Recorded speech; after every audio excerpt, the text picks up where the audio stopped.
J'ai confronté mes cousins profiteurs à propos de leurs demandes pour des ramen et des poulets rôtis lors de notre réunion de famille, causant une tension explosive. Il y a moi et mon partenaire. Il y a mon cousin 1, leur partenaire et leurs deux enfants âgés de 7 à 9 ans. Ma tante, mon autre cousin 2, mon autre cousin 3 et son fils qui a 18 ans.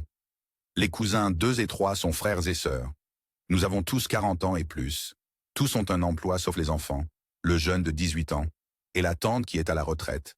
Nous avons décidé de planifier une réunion de famille pour 4 nuits et 5 jours.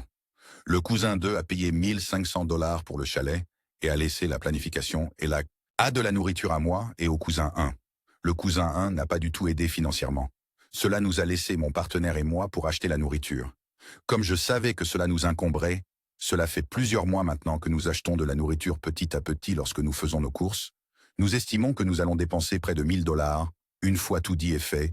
Nous ne prévoyons pas de repas élaborés, mais acheter de la nourriture pour 10 personnes pendant 11 repas s'additionnent. Le cousin 2 est bien conscient que le cousin 1 n'aide pas avec la nourriture et que ce sont juste moi et mon partenaire qui payons. Le cousin 2 me rappelle continuellement qu'il y a un homme de 18 ans qui vient, et il mange beaucoup, et que nous devons nous assurer d'avoir assez pour lui. J'ai expliqué que j'avais acheté un paquet de 40 galettes de hamburgers. Même si les 10 personnes mangent 2 hamburgers chacune, il restera 20 galettes de hamburgers. J'ai également dit que nous prévoyons 5 livres de viande hachée pour les spaghettis et 5 autres livres pour le chili. Il y aura aussi des accompagnements comme du riz, ou de la salade, ou du pain de maïs, ou du pain à l'ail. J'ai planifié comme ça pour chaque repas. De plus, il y aura du pain et du beurre de cacahuète, et de la confiture et des céréales. Je ne peux pas imaginer qu'il n'y aura pas de reste qu'il pourra manger s'il a faim. Il insiste toujours pour dire que ce n'est pas assez de nourriture et nous devrons y ont acheté quelques poulets rôtis, et le cousin 3 a suggéré d'acheter des ramen pour son fils de 18 ans. Le cousin 3 et son fils n'ont pas contribué financièrement, même pas un centime, ni n'ont prévu de payer quoi que ce soit. Je refuse catégoriquement d'acheter de la nourriture supplémentaire. Et après le 10e message texte, j'ai enfin dit au cousin 2 que, puisque le cousin 3 et son fils bénéficiaient de vacances gratuites, si la nourriture fournie ne suffisait pas, alors ils pouvaient mourir dès. Enfin, j'ai peut-être aussi dit qu'ils étaient des profiteurs d'avoir le culot de suggérer des aliments que je pourrais leur acheter. Alors, suis-je la méchante d'être têtue et de refuser d'acheter quelque chose d'aussi bon marché que des ramen? Mise à jour, un cousin a payé pour le chalet et a laissé la planification et l'achat des repas à moi et à un autre cousin. L'autre cousin n'a pas aidé à acheter quoi que ce soit. Littéralement rien. Nous parlons probablement de près de 1 000 $ de nourriture achetée, et il n'a pas payé un centime. Il ne veut pas me faire un virement, ne veut pas acheter des choses de son côté. Excuse constante. La nuit dernière, il m'a envoyé un message, ainsi qu'au cousin qui a payé pour le chalet, et a dit que il voulait inviter plus de gens. Le cousin qui a payé pour le chalet a dit non, a été en fait poli à ce sujet. J'ai vu les textos, et celui qui n'a pas contribué un sou est maintenant en train de s'énerver parce qu'on lui a dit non. Je suis simplement stupéfaite à ce stade. Je n'ai pas beaucoup de familles qui restent. C'est pourquoi je me contenais à propos de ceux qui ne payent pas pour ce voyage. Mais je suis juste choqué qu'une personne qui n'a pas contribué un centime à un voyage pense pouvoir inviter 4 autres personnes et se fâcher quand on lui dit non. Mise à jour 2. Notre week-end est presque terminé. Les derniers membres de la famille partent demain. Donc, je me suis dit que c'était un bon moment pour vous donner des nouvelles. Bref, récapitulatif pour ceux qui ne veulent pas cliquer sur mes anciens posts pour lire l'historique. Les cousins ont eu une excellente idée de faire une réunion de famille à Thanksgiving dans un chalet dans les bois. Tout le monde ne mettait pas du sien financièrement, et puis un a voulu inviter des personnes supplémentaires. La personne concernée a été un peu vexée quand on lui a dit non. Eh bien, le cousin qui voulait amener des personnes supplémentaires ne les a pas amenées, et il a en fait acheté des courses. Il y avait une liste de courses en groupe, et il s'est arrêté avant d'arriver au chalet, et a acheté tout ce qui était sur la liste qui n'avait pas encore été acheté. Ensuite, 2 jours plus tard, nous avons dû faire une course pour plus de nourriture. Plusieurs personnes avaient des envies de grignotage et cela a représenté une facture décente qu'il a payée. Il a également aidé à la cuisine et au nettoyage. Donc, de mon point de vue, il a fait sa part. Le cousin a amené son frère et son neveu. Ils ont passé tout le temps défoncés et ivres. Mais ils n'étaient pas ennuyeux. Donc, même si je ne vois pas personnellement l'intérêt de ce qu'ils ont fait, je ne vais pas me plaindre. De plus, nous nous réveillons le matin, et il faisait toujours quelque chose comme des cookies, ou préparait de l'anneau. Nourriture pour la journée, et il était excellent pour vider et remplir le lave-vaisselle. Un seul enfant est venu, nous avons passé un excellent moment avec cet enfant. Mon partenaire s'est également amusé. Pour moi, j'ai été agréablement surprise. J'ai passé un super moment et c'était vraiment chouette de voir mon père dans mes cousins. Des manières, aux traits du visage, jusqu'au cousin qui est couvert de poils de la tête aux pieds. Ça a été difficile pour moi depuis la mort de mon père. Et pour des raisons qui pourraient remplir un livre, je n'ai pas grandi avec ce côté de la famille. Donc, j'ai passé un excellent moment à me reconnecter avec eux. Nous avons eu une réunion de famille où nous avons établi un budget et combien chaque personne devait contribuer pour que cela puisse continuer. Le plan est de faire la même chose l'année prochaine. Je suis censé appeler demain pour voir si je peux réserver le chalet pour l'année prochaine. Mise à jour 3, il semble que j'ai un bon nombre de suiveurs et des réponses à mes 2 derniers posts. Donc j'ai décidé de vous donner une autre mise à jour. Nous essayons de faire de cela une tradition annuelle. Nous nous sommes réunis les 2 dernières années et personne n'a tué personne. Donc nous essayons une 3e fois. Sur un navire de croisière, cette fois Musique au Minus joue. L'endroit où nous sommes restés les 2 dernières fois n'a pas d'ouverture pour les 2 prochaines années. Donc après avoir essayé des Airbnb qui facturent une fortune pour un endroit assez grand pour nous, je dis finalement merde. Nous regardons les croisières et devinez quoi? Il y a une croisière assez bon marché qui coïncide avec les dates où nous pouvons y aller. D'une manière ou d'une autre, cela me revient de l'organiser et c'est comme de rassembler des chats. J'ai besoin d'infos spécifiques de chaque personne qui vient. Et nous sommes arrivés à 10 personnes. Et les courriels et textos de groupe restent sans réponse. Donc je dois harceler individuellement chaque personne pour obtenir des infos très basiques comme les dates de naissance, les noms complets et les adresses e-mail. J'ai finalement donné un ultimatum qui a fonctionné. Donnez-moi votre info aujourd'hui ou vous ne venez pas. Et enfin, miraculeusement, j'ai obtenu les infos de tout le monde. Je suis si impressionné par moi-même que je vais me récompenser avec un bon margarita ce soir. Ou peut-être quelque chose de plus fort. Nous avons divisé les cabines essentiellement par foyer, si vous vivez avec ou êtes issu du corps de quelqu'un de spécifique, c'est avec qui vous serez dans une cabine. J'ai choisi les cabines les moins chères pour tout sauf une cabine. La cabine plus chère sera entièrement payée par les personnes qui l'occupent. L'une des cabines bon marché ne pourra peut-être pas y aller. Personne d'autre ne paie. Ces 2 personnes occupant cette cabine sont responsables de leur part. Si elles ne peuvent pas payer, elles ne vont pas. Et personne d'autre n'est pénalisé. Les le savent. Elles ont 10 mois pour trouver le prix de leur cabine. Ce sera une lutte. La lutte est entièrement due à une mauvaise gestion financière. L'une des personnes dans la cabine qui ne pourra peut-être pas y aller demande à changer de colocataire et de cabine avec la cabine plus chère. La même personne qui n'a pas contribué à rien à la dernière réunion, pas même au nettoyage, à la cuisine, à l'organisation, rien. Et ils pensent qu'ils vont se faufiler pour une croisière gratuite. Pas question. Eddie. Je continuerai à donner des mises à jour tant que les gens voudront entendre parler de ma famille une folle. J'imagine que je ne vais pas avoir d'autres mises à jour jusqu'à ce que le paiement final soit dû, et ce n'est pas avant août. Mise à jour 4. J'ai un nombre surprenant de suiveurs et j'ai promis de donner des nouvelles une fois que la croisière a dû être payée, et nous y voilà. Cela va être une mise à jour courte, car nous n'avons pas encore fait la croisière. Une fois que nous serons de retour de la croisière, je mettrai à jour à nouveau. N'hésitez pas à cliquer sur mon nom et à parcourir mes anciens posts. Et oui, j'ai lu les critiques concernant l'utilisation de chiffres plutôt que de faux noms. Alors, je vais juste être plus vague et ne pas mentionner de chiffres. Yes, c'était un méli-mélo pour obtenir toutes les infos nécessaires pour réserver les cabines. Mais nous l'avons fait. L'attente à l'entitlement a essayé de changer de chambre avec quelqu'un d'autre qui a une suite, tout en ne payant que le tarif de cabine intérieure. Ça a été immédiatement rejeté. Une cabine est tombée à l'eau, donc ces 2-là ne nous rejoindront pas. Il y a eu une rupture et puis l'autre personne n'a pas pu se permettre de payer pour la croisière. Tout le monde d'autre est payé, que tout le monde a payé pour sa propre cabine. Cela s'est joué jusqu'à la dernière minute. Je m'attendais à ce que l'attente à l'entitlement doive se retirer, mais d'une manière ou d'une autre, elle a trouvé de l'argent. Toutes les cabines, sauf une, ont acheté le forfait boisson. La cabine qui ne peut pas se permettre d'acheter le forfait. Boisson pense qu'elle peut acheter du vin, le vider et le remplir de quelque chose de plus fort. Nous verrons si cela est passé en contrebande à bord. N'hésitez pas à parier là-dessus. Une autre cabine veut faire passer de la marijuana clandestinement à bord, même s'ils sont bien conscients des chiens policiers au port. Cette cabine prévoit de le sceller sous vide. N'hésitez pas à parier sur si cette cabine se fait prendre. Ma cabine montera sur ce bateau que les autres montent ou non. Et je prévois de passer la majorité de la croisière ivre si les autres montent réellement à bord. Je pense à acheter des tasses Yeti pour tout le monde. Ou peut-être un sac fourre-tout avec une sorte de phrase pour mémorer les vacances familiales de cette année, mise à jour 5. Vous savez cette phrase que vous êtes un glouton pour le châtiment? Eh bien oui, c'est moi. Une chose que j'ai délibérément omise de mentionner dans mes autres posts est que j'ai une autre vacance prévue pour mon partenaire, et moi juste avant que nous partions en croisière. Autrement dit, nous rentrons chez nous, avons à peine le temps de laver nos vêtements et de faire nos bagages avant de devoir partir en croisière.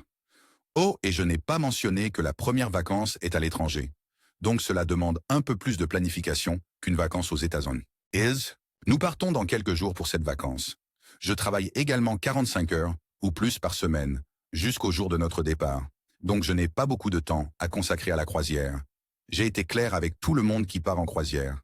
Comme nous sommes à un peu moins d'un mois de la croisière, nous pouvons enregistrer et j'essaie de coordonner cela avec tout le monde. Mais j'ai des difficultés. Les textos restent sans réponse. J'en suis arrivé au point où je ne me soucie plus, je me suis enregistré, mon partenaire et moi, et c'est tout. J'ai passé une semaine à essayer de coordonner les horaires, car nous étions censés faire du covoiturage là-bas. Mais j'en ai fini d'essayer de faire répondre les gens à mes putains de textos, et voici ce que vous qui avez lu aussi loin attendez. Le côté juteux, le côté dramatique.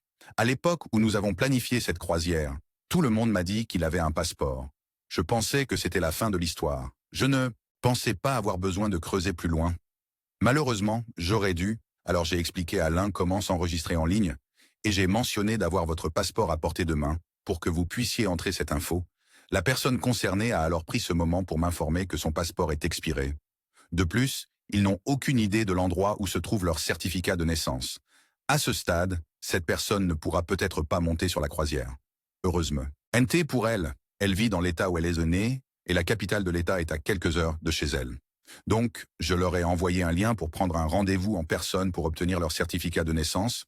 Je n'ai pas suivi avec eux pour savoir s'ils ont pris rendez-vous ou trouvé leur certificat de naissance. Je suis officiellement terminé pour cette année à essayer de rassembler le tout. J'ai donné le meilleur de moi pendant une putain d'année maintenant, et je n'ai plus d'idées. Et force à donner.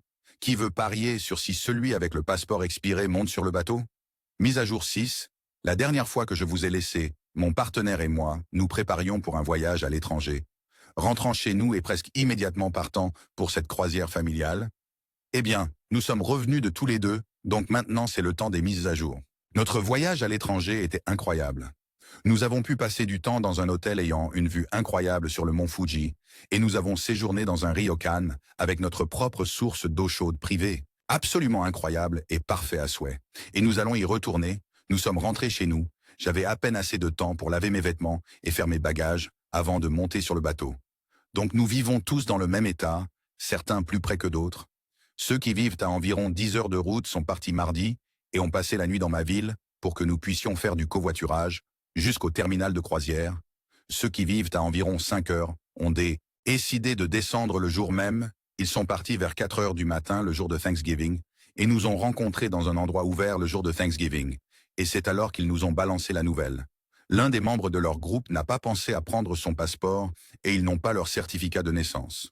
Oui, c'est le même groupe dont j'ai mentionné auparavant que le passeport était expiré. Même groupe, mais personne différent. Cette personne a miraculeusement trouvé son certificat de naissance, donc ils étaient au top. Nous descendons au terminal de croisière, et dont tout le monde avec leurs bagages, et, boy, il y avait beaucoup de bagages. Et l'un est allé demander au sujet de la situation des passeports. Il est revenu pour nous informer que la personne qui avait oublié son passeport ne pourrait absolument pas embarquer sur le navire. Cette personne avait eu toutes les occasions d'uploader leur passeport à l'avance, et si elle l'avait fait, elle aurait été autorisée à embarquer. Mais non, cette personne ne l'a pas fait. Donc, nous avons vu 2 de notre groupe monter dans le bus en direction du parking pour récupérer leur véhicule. T'es rentrés chez eux. Pas de crise de colère, pas de reproches à moi, du moins pas encore. Ils essaient d'obtenir un crédit pour croisière future pour leur croisière manquée, mais ça ne s'annonce pas bien. Le reste d'entre nous a monté sur le bateau. Et c'est là que le plaisir a commencé. Nous avons tous déjà été en croisière auparavant, donc nous savions à quoi nous attendre. Mais rien ne nous avait préparé pour ce voyage. C'était une croisière de 5 jours sur un petit navire plus ancien, qui n'était pas très bien agencé. Surtout dans un monde post-Covid, les gens n'avaient aucun concept de l'espace personnel nulle part. Pas dans les ascenseurs, pas en ligne pour le buffet, pas en ligne pour le café, pas assis à une table.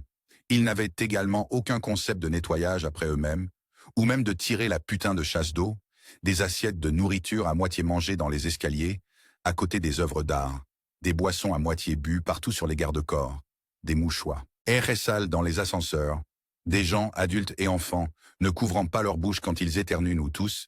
J'ai eu un gamin qui semblait avoir environ 7 ans qui a toussé directement sur mon bras, et la maman n'a même pas présenté d'excuses ou dit quoi que ce soit à son petit sauvage. J'ai vu une dame frapper une autre dame juste à côté du bureau d'accueil, et ils n'ont rien fait. Un moment, j'ai pensé que nous étions à Walmart. Ce n'était pas l'expérience que nous avions eue lors de Mom and John, nos croisières précédentes, donc cela a été une totale surprise pour nous. Et ce qui n'a amené qu'un peu de drame familial à bord, le cousin qui avait prévu d'apporter des comestibles les a apparemment apportés et a décidé de manger 1 ou 2 bonbons gélifiés et aussi de boire toute la nuit et jusqu'au matin de l'embarquement sans dormir la dernière nuit que nous étions sur le bateau. Cela a rendu l'embarquement désagréable alors que nous essayions de le retrouver pour quitter le navire. Et je prévois déjà la prochaine croisière familiale. Espérons que les gens seront plus préparés pour la prochaine croisière.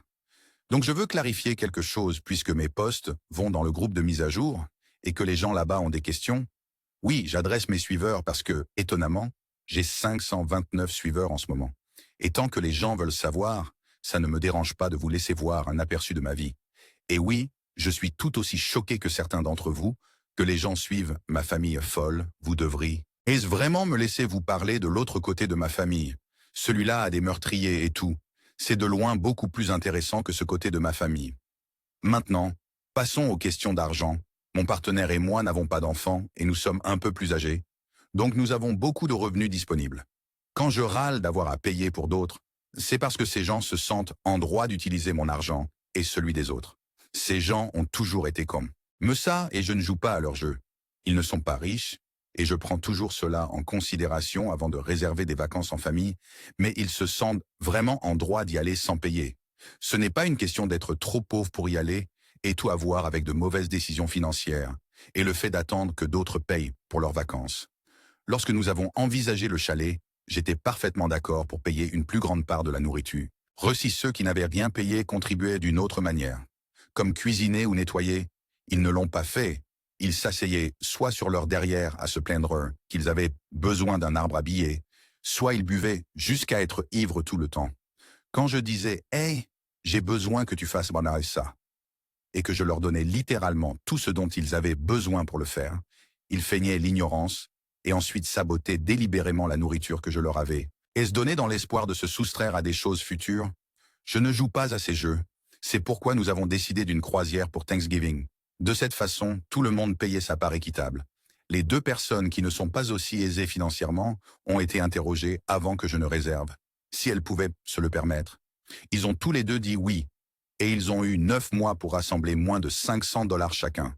Eh bien non, c'est incorrect. Ils avaient 9 mois pour rassembler $125 au total. L'un a omis de dire qu'il avait réservé une croisière pour après nos vacances en famille dans le chalet. Oui, la même vacance que cette personne a dit qu'elle ne pouvait pas se permettre d'aider à payer. Ils ont payé $1 200 pour la croisière et ensuite n'ont pas pu y aller. Donc ils avaient un crédit avec la compagnie de croisière qui couvrait les frais de croisière de 2 personnes moins les taxes et les frais de port, ce chiffre de $125. Oui, il y a une différence en combien a été payé et ce qu'il devait. Vous ne pouvez apparemment pas utiliser un crédit de croisière futur pour les frais de port et les taxes. Ils ont eu du mal à trouver les $125.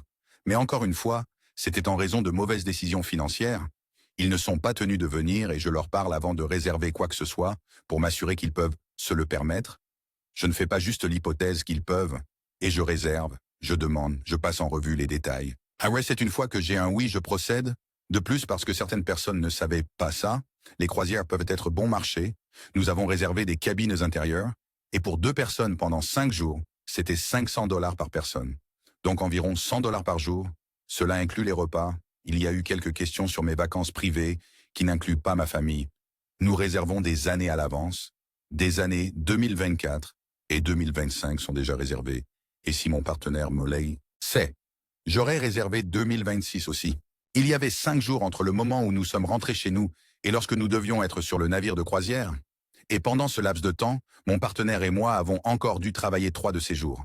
C'est ce que je voulais dire quand j'ai dit que nous n'avions qu'assez de temps pour laver nos vêtements et refaire nos bagages. Nous sommes capables d'obtenir de bonnes affaires lors de nos vacances, car nous réservons longtemps à l'avance. Le Japon nous a coûté environ $10 000 au total pour 2 semaines, y compris les billets d'avion Nous avons commencé par Tokyo et avons traversé le pays. Nous sommes allés à Kyoto, Takayama, nous avons pu voir le mont Fuji, Hiroshima et tant de choses incroyables. Pour cela, nous avons embauché un excellent agent de voyage qui nous a obtenu de super affaires sur les hôtels, les attractions et les guides touristiques. Maintenant, passons à la sorte de mise à jour. Une personne m'a dit qu'elle a des difficultés financières et ne pouvait pas se permettre des vacances en famille, et je les crois. Donc j'ai suggéré que nous allions là où ils vivent cette année. Cela les soulage des chambres d'hôtel et de l'essence, et ensuite ils ne doivent s'occuper que des activités et des repas. Ils ont accepté, disant que c'était une excellente idée. Ensuite, j'ai parlé aux autres, et ils ont catégoriquement refusé l'idée. Ils veulent une croisière. La croisière ne fonctionne pas pour deux des personnes. Et je leur ai dit cela. Leur réponse est que les deux personnes les plus pauvres ne devraient pas dicter le reste. Je ne suis pas d'accord. Je n'ai aucun problème à m'adapter aux finances des gens afin d'inclure tout le monde. Donc, nous sommes à une impasse. J'ai donné à tout le monde jusqu'au 15 janvier pour décider ce que nous allions faire. Et cette date limite est venue et repartie sans communication. Alors j'ai réservé une deuxième vacance pour mon partenaire et moi pour Noël. Nous avons maintenant utilisé tout notre temps de vacances et je n'ai rien de restant pour les vacances en famille. Au cours des 2 dernières semaines, celui qui a catégoriquement refusé quoi que ce soit d'autre qu'une croisière essaie de trouver quelque chose. Ils ont suggéré d'aller à Vegas, en Louisiane, ou à Biloxi. J'ai dit chaque fois qu'il devait d'abord parler à celui qui m'a dit qu'il ne pouvait pas se le permettre et voir ce qu'il en pense. Je ne vais pas aider ou planifier quoi que ce soit. Mise à jour 7. Pas de réunion de famille, C. Cette année, j'ai essayé d'organiser quelque chose, mais les choses ne se sont tout simplement pas déroulées. Certains ne pouvaient pas se permettre une croisière. Le camp où nous avions séjourné la dernière fois se réserve des années à l'avance de plus. Encore une fois, l'argent est un problème.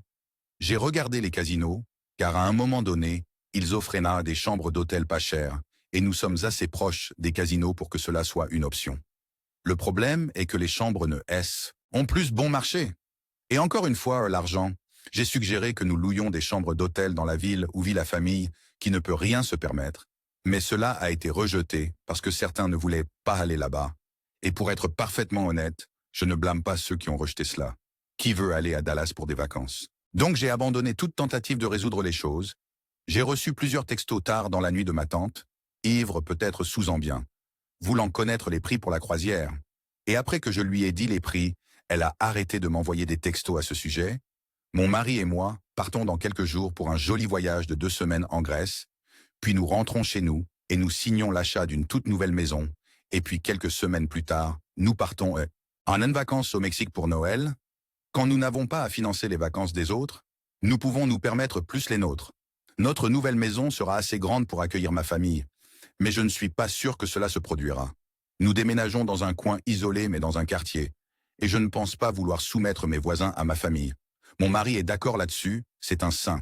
Mais nous verrons comment les choses se passent l'année prochaine avant de décider de recevoir ma famille.